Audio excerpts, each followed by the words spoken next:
종교는 인간의 독특한 특성 중 하나입니다. 종교적 인간, 즉 호모 렐리기오수스라는 말이 인간을 대표하는 중요한 용어가 된 것은 인간이라고 하는 존재가 종교가 없이는 살아갈 수 없는 그러한 특성을 가지고 있기 때문입니다. 종교는 기본적으로 초월적인 존재에 대한 믿음을 전제로 합니다. 하지만 종교는 또 다른 측면에서 물질적 측면을 가지고 있는 것이죠. 종교의 초월적 측면과 물질적 측면을 어떻게 이해하느냐에 따라서 종교적 인간에 대한 이해도 달라지는 것입니다. 올 초에 출간된 책 중에 라이트먼의 초월하는 뇌라고 하는 책이 있습니다. The Transcendent Brain이라고 하는 원제를 가지고 있는데요. 이 책은 인간의 뇌라고 하는 것이 왜 경험에 기반해서 살아감에도 불구하고 초월적 존재나 초월적 가치에 대해서 생각하는지에 대해서 다루고 있습니다. 기본적으로 물리학자이기 때문에 뇌과학적 측면에서 인간이 종교를 가지는 혹은 초월적 가치에 대해서 생각하는 문제를 다루고 있습니다. 이 책의 핵심은 다음의 문장에서 잘 드러납니다. 자연 및 다른 사람들과 연결되고 거기에 소속되고 싶은 욕망, 자기 자신보다 더 큰 무언가의 일부가 되는 느낌, 아름다움에 대한 공감, 경외감의 경험, 창의적 초월 경험 등은 모두 진화적 이점이 있는 다른 특성에서 비롯된 부산물이라는 것이 나의 주장이다. 라이트먼은 물리학적 측면에서 인간의 뇌가 다양한 경험을 종합하고 이를 통해서 새로운 그 무언가를 만들어내는 과정 속에서 초월적이면서 또한 경험으로만으로 이해할 수 없는 새로운 것에 대한 혹은 존재에 대해서 믿음을 가지게 된다라고 말하고 있습니다. 현대과학적 측면에서 보면 인간의 믿음이라고 하는 것은 우리의 뇌가 어떤 방식으로든 눈에 보이지 않는 존재를 믿으려고 하는 욕망 혹은 욕구에서 발생한다고 볼 수가 있는 것입니다. 하지만 그렇다고 해서 종교의 본질 자체가 이런 뇌과학적 측면 혹은 물리학적 측면에서 다 밝혀진다고 말할 수는 없는 것이죠. 왜 다른 인간의 경험과 달리 신에 대한 혹은 초월적 존재에 대한 믿음은 일반적인 경험과는 차이가 나는 절대적 성향을 가지고 있는지에 대해서 생각해 보아야 합니다. 슐라이어마흐의 관점 속에서 보면 믿음이라고 하는 것이 초월적 존재에 대한 절대 의존적 감정에서 출발한다면 왜 이 절대 의존적 감정은 다른 인간이 가지고 있는 일반적인 감정과는 구별되는지에 대해서 뇌과학은 설명을 해야 하는 것이죠. 하지만 라이트먼도 그러한 부분에서 현대과학이라고 하는 것이 충분치 않다라고 하는 것을 다음과 같이 말하고 있습니다. 내가 보기에 영혼의 존재는 신의 존재와 마찬가지로 어떤 이성적인 논증을 동원해도 증명할 수 없다. 영혼이나 신을 믿는 사람들은 그러한 믿음을 신념의 문제로 받아들여야 한다. 그래도 나는 여전히 맨델스존의 추론을 존경한다. 나는 그의 생각을 빚어낸 다른 힘들, 우리가 살고 있는 이 이상한 우주에서 의미와 위안을 찾으려 시도했던 수천 년 전의 세월 동안 버티며 이어져 내려온 그 힘들을 이해하고 싶다. 나는 영혼이 어떻게 존재하고 왜 존재하는지 이해하고 싶다. 사실 비물질적인 모든 것을 이해하고 싶다. 제일 중요한 것은 맨델스존과 다른 철학자, 신학자들이 공유하는 영혼에 대한 믿음이 내가 영성과 관련 지은 다른 감정들과 동일한 심리적, 진화적 기반을 가지고 있다는 것이다.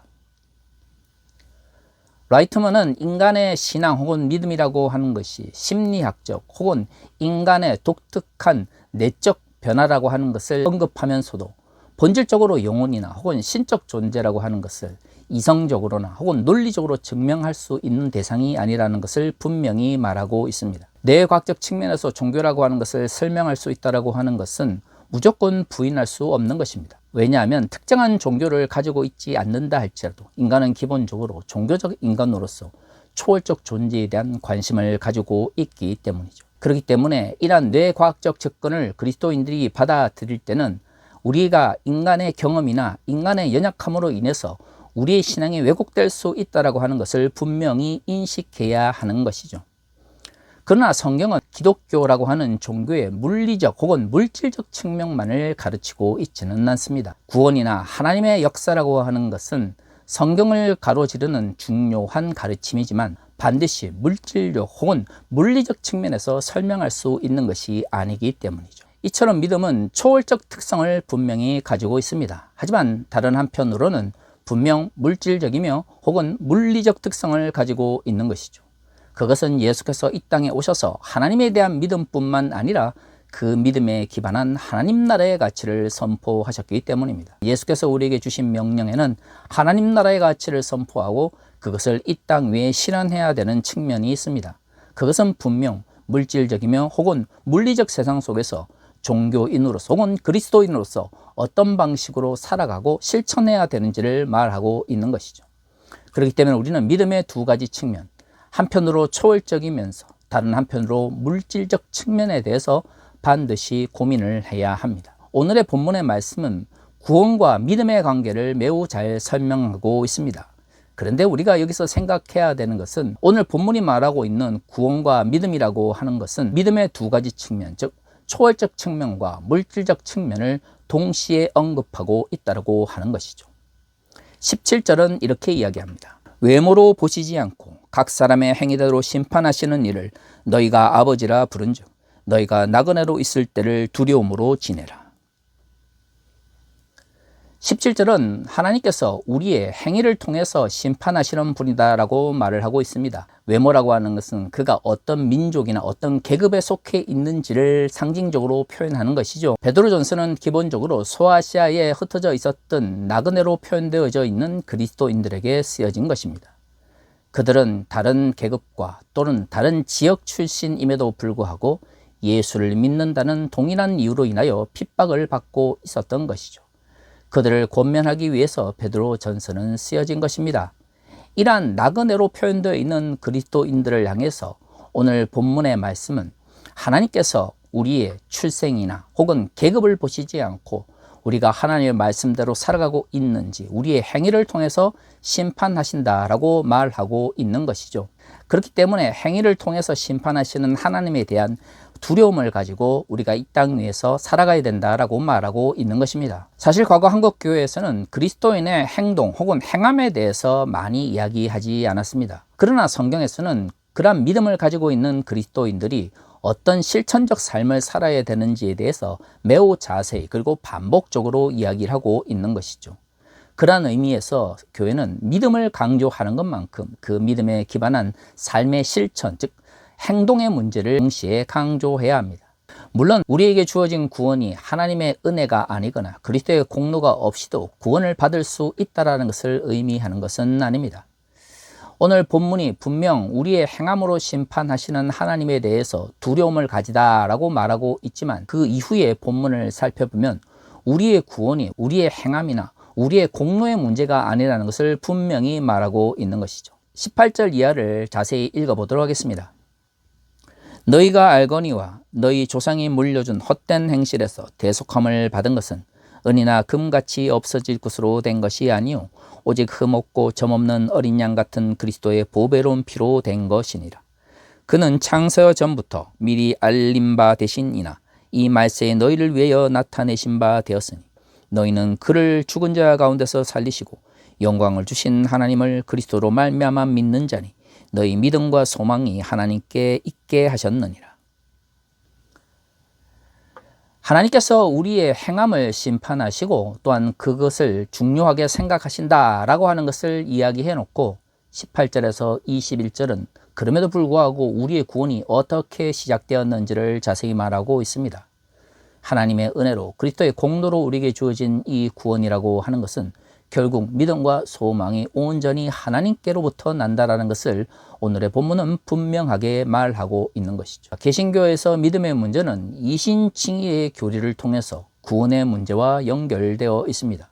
그렇기 때문에 믿음을 강조한다고 하는 것은 결국 우리의 구원이 하나님의 은총과 그리스도의 공로로 되었다라는 것을 강조하는 것을 의미하는 것이죠. 그런데 말이죠, 오늘 본문을 포함해서 성경의 많은 부분에서는 우리의 구원이 하나님의 은혜와 그리스도의 공로로 주어져 있으며 우리의 믿음이 하나님께로부터 난다라는 것을 분명하게 밝히고 있음에도 불구하고 그 믿음을 가진 그리스도인들이 하나님의 나라의 가치를 위해서 살아가야 된다는 것을 또한 강조하고 있는 것이죠. 그렇기 때문에 우리는 성경에서 말하고 있는 믿음의 문제를 이야기할 때에 이 두 가지 측면, 즉 하나님께로부터 온 믿음을 가지고 또한 온전히 하나님만을 바라보는 초월적 측면과 하나님 나라의 가치를 우리의 삶 가운데 실현해야 되는 물질적이면서 물리적 측면에 대해서 함께 고민해야 하는 것이죠. 만약 이 두 가지 측면 중에서 하나가 외면받는다면 성경이 말하고 있는 온전한 믿음을 회복할 수 없게 되는 것입니다. 저는 오늘 믿음의 물질적 특성 혹은 세속적 특성에 대해서 한번 생각해 보려고 합니다. 앞에서도 언급한 것처럼 우리는 초월적 하나님에 대한 믿음으로 살아가는 사람들입니다. 하지만 기독교라고 하는 것이 단순히 형이사학적인 믿음에 기반하는 것이 아닌 이유는 하나님의 아들이신 예수 그리스도께서 이 땅에 인간으로 오셔서 우리에게 하나님 나라의 가치를 전해 주셨기 때문입니다. 그것은 단순히 내면적으로 믿는 것에서 끝나는 것이 아니라 믿지 않는 이들에게 선포되어지고 또한 그것을 가르쳐서 지키게 하는, 즉 이 땅 위에서 실현되어야 하는 특성을 가지고 있는 것이죠. 그렇기 때문에 그리스도인들은 믿음의 특성에 대해서 분명한 인식을 가지고 있어야 합니다. 첫 번째, 우리의 믿음이 어떤 방식으로 다른 사람들에게 전파되어지는 것일까요? 사람들은 우리가 하나님 나라의 가치를 선포하면 그것이 사람들의 마음을 움직일 수 있다고 생각합니다. 물론 마태복음 28장에도 언급하고 있는 것처럼 그리스도인들에게 주어진 사명이라고 하는 것은 하나님 나라의 가치를 선포하는 것입니다. 그러나 선포만으로 만약에 하나님 나라의 가치가 실현되는 것이라면 우리는 굳이 그들을 가르치고 그 말씀대로 살아가도록 할 필요가 없는 것이죠. 선포는 하나님 나라의 가치를 실현하는 첫 번째 단계이지만 그것이 전부다라고 성경은 말하고 있지 않습니다. 우리가 말을 통해서 하나님 나라의 가치를 선포하지만 믿지 않는 이들이 그것을 믿게 되는 것은 단순히 말로 전파되었기 때문이 아닙니다. 우리의 실천을 통해서 확신하고 믿고 받아들일 때에 그들이 믿음을 가지게 되는 것이죠. 그래서 그리스도인들은 우리가 말하고 우리가 선포하는 것만큼 우리의 실천, 즉 삶의 문제에 대해서도 고민을 해야 합니다. 믿지 않는 이들은 우리들의 말에 의해서 우리가 선포하는 것을 확신하고 받아들이는 것이 아니라 우리의 삶, 우리의 행함을 통해서 우리가 선포하는 것이 확실하고 진실하다는 것을 받아들이기 때문이죠. 이러한 측면에서 정말로 하나님 나라의 가치를 이 땅에 선포하고 또한 복음을 전하기를 원한다면 단순히 말을 잘하는 측면을 넘어 우리의 삶 가운데서 하나님의 말씀이 실천될 수 있도록 노력해야 합니다. 두 번째로 제가 강조하고 싶은 것은 우리 스스로가 믿음을 어떤 식으로 인식하고 있느냐 하는 것입니다. 안타깝게도 과거 교회는 성장지상주의에 빠져서 일상의 문제를 외면하는 상태에서 종교적 가르침을 전달하는 문제에만 집중되어 있었던 것입니다. 하지만 그것과 함께 더욱 무시되었던 것이 바로 그리스도인들 스스로가 어떻게 믿음을 인식하고 있느냐 하는 것이죠. 저는 슐라이머의 신앙 이론을 절대적으로 신뢰하지는 않지만 한 가지 확실한 것은 우리의 신앙은 기본적으로 하나님에 대한 절대 의존적 감정을 무시할 수 없다라고 하는 것입니다. 그런데 이 믿음이라고 하는 것은 사람들마다 조금씩 차이를 가지게 됩니다. 그렇다면 사람들이 가지고 있는 각자의 특성에도 불구하고 믿음이 있다라고 하는 것을 받아들일 수 있는 가장 기반은 무엇일까요? 저는 그것이 바로 죄에 직면했을 때 두려움을 느끼는 마음이다라고 생각을 합니다. 오늘 본문에서도 이것을 분명히 말하고 있죠. 소아시아에 흩어져 있는 나그네처럼 살아가는 그리스도인들은 믿음이 있기 때문에 고난에 직면하였습니다. 그런데 그 고난에 직면한 이들에게 베드로전서의 저자는 우리의 행위에 따라 심판하시는 하나님을 이야기합니다. 사실 하나님은 눈에 보이지 않죠. 그렇기 때문에 고난을 받게 되면 적당하게 타협하면서 믿음을 저버리고 싶어자 하는 마음이 생길 수밖에 없습니다. 인간은 기본적으로 더 편하고 더 쉽게 갈 수 있는 길을 욕망하는 경향이 있는 것이죠.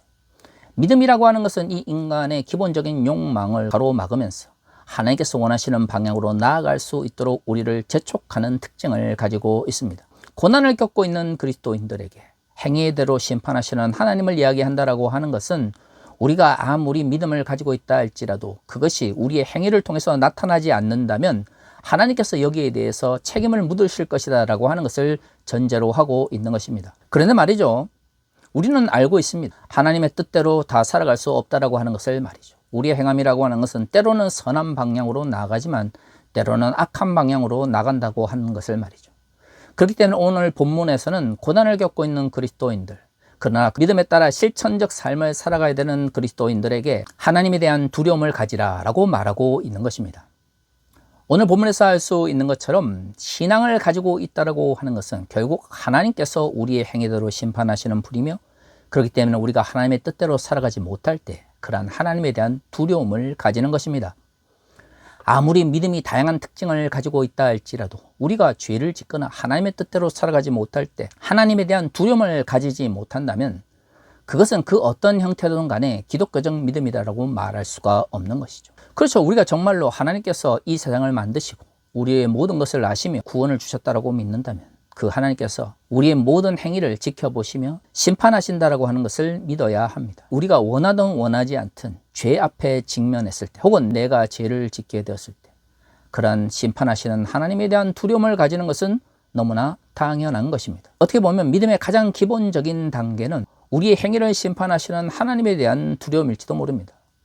사실 우리가 하나님의 뜻대로 살아간다 그러면 굳이 하나님을 두려워할 필요가 없습니다. 왜 우리가 하나님에 대한 두려움을 가지게 될까요? 그렇습니다.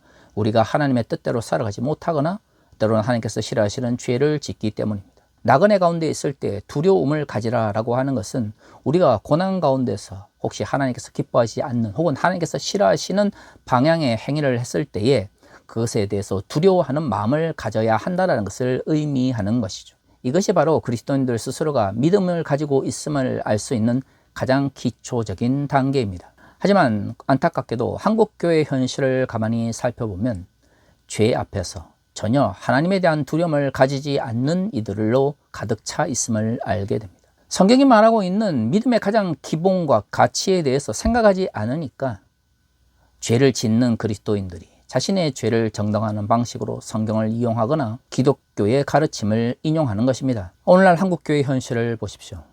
공적 영역에서 사회적 약자들과 소수자들에 대한 혐오와 차별을 부추기면서 그들에 대한 미움과 억압을 정당화하는 말들을 쏟아내는 그리스도인들 대부분이 스스로가 믿음이 좋다라고 하는 근본주의 교회를 다니는 이들입니다. 그리고 그러한 혐오와 차별을 표출하고 또한 억압적인 행동을 하는 것이 마치 하나님 나라의 가치를 실현하는 것처럼 착각하고 있는 것이죠. 자신보다 연약한 자들에 대해서 우리가 폭력적인 행동을 했을 때 아픔을 느끼거나 양심의 가책을 느끼는 것이 일반적입니다. 하지만 한국의 근본주의 그리스도인들은 그런 양심의 가책 자체를 느끼지 않습니다. 왜냐하면 종교적인 용어를 통해서 그것을 정당화했기 때문이죠. 인간의 기본적인 양심의 가책도 사라지게 만드는 종교적 정당성은 인간을 죄악된 방향으로 이끄는 가장 좋지 못한 도구입니다. 하나님에 대한 믿음을 가지고 있는지 그리스도인들이 스스로 확인할 수 있는 가장 기반은 죄에 직면했을 때 양심의 가책을 느끼거나, 혹은 하나님께서 우리의 삶을 돌아보시기 때문에 우리를 심판하실 거라고 하는 두려움을 가지고 있느냐를 살펴봐야 하는 것입니다. 물론 과거 한국교회에서 하나님의 심판이나 하나님에 대한 두려움을 교회 성장을 위한 도구로 잘못 사용했다는 것을 저는 부인하지 않습니다. 담임 목사님들이 교회 지도자들에 대한 맹목적인 추종을 강조하기 위해서 하나님에 대한 두려움을 이용하였던 것이죠. 그것은 분명 종교적 죄악이고요, 하나님 나라의 가치를 왜곡시키는 방식입니다. 하지만 과거의 잘못 때문에 성경이 가르치고 있는 믿음에 대한 가장 기초적인 인식도 외면해서는 안 되는 것이죠. 어쩌면 오늘날 공적 영역에서 사회적 약자들과 소수자들에 대한 혐오와 차별을 종교적으로 정당하는 이들이 스스로 믿음에 대해서 생각해 봐야 하는 것은 우리가 죄에 대한 민감성을 얼마나 가지고 있는지, 그 죄에 대한 민감성으로 인하여 하나님에 대한 두려움을 느끼고 있는지를 돌아볼 수 있어야 합니다. 만약 그것이 없다면 우리는 외형적으로는 그리스도인이라고 말할지 모르겠지만 성경이 말하고 있는 믿음의 가치를 저버리고 있는 것이죠. 사랑하는 성도 여러분, 우리의 믿음을 다시 한번 돌아보기를 원합니다. 죄에 직면했을 때 두려워하는 마음에 대해서 민감성을 가졌으면 좋겠습니다. 그런 민감성이 결국에는 우리의 삶을 통해서 선포되어지는 하나님의 말씀에 대한 확실성으로 전환될 수 있는 것입니다. 죄에 대한 민감성의 문제를 다시 한번 생각해 볼 수 있는 한 주가 되시기를 소망합니다. 다 같이 기도하겠습니다.